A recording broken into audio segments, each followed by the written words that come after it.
মকর সংক্রান্তিতে ৩ দেবতাকে নিবেদন করুন বিশেষ এই ভোগ, দুঃসময় কেটে আসবে সুসময়ে।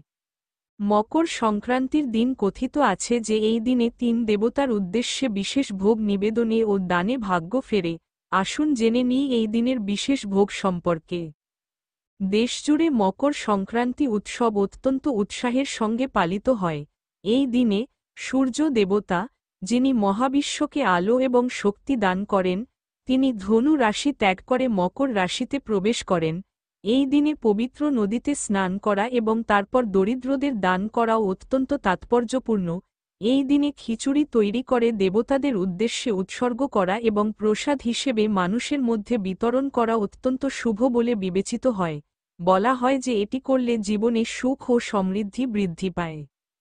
এবার মকর সংক্রান্তি উৎসব পালিত হবে 14 জানুয়ারি 2025 তারিখে। জ্যোতিষীদের মতে মকর সংক্রান্তিতে ৩ দেবতার উদ্দেশ্যে খিচুড়ি নিবেদন করা উচিত।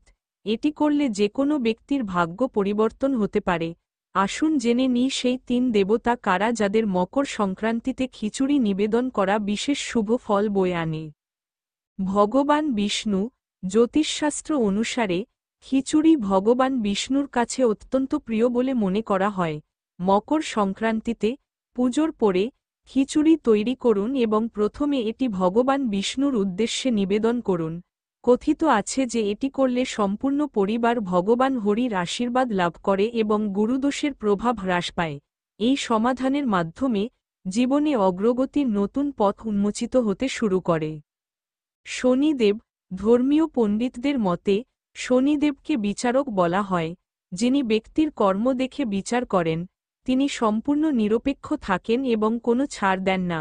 জ্যোতিষীদের মতে মকর সংক্রান্তিতে শনিদেবকে খিচুড়ি নিবেদন করলে তিনি সন্তুষ্ট হন এবং সমস্ত সমস্যা দূর হয়। এটি অগ্রগতির নতুন দ্বারও উন্মোচন করে। সূর্য দেবতা। সূর্য দেবতা হলেন সেই দেবতা যিনি মহাবিশ্বে শক্তি এবং আলো ছড়িয়ে দেন। তাদের গোচর জীবনে সুখ, সমৃদ্ধি এবং মঙ্গল বয়ে আনে। এমন পরিস্থিতিতে সবাই তাকে প্রসন্ন করার জন্য ক্রমাগত চেষ্টা করে। কথিত আছে যে মকর সংক্রান্তির দিন স্নান ও দান করার পর সূর্যদেবকে খিচুড়ি নিবেদন করলে তিনি খুব খুশি হন। এই কাজের মাধ্যমে কুণ্ডলিতে সূর্য দেবতার অবস্থান শক্তিশালী হয়, যা উপকারী হয় জীবনে এগিয়ে যাওয়ার জন্য।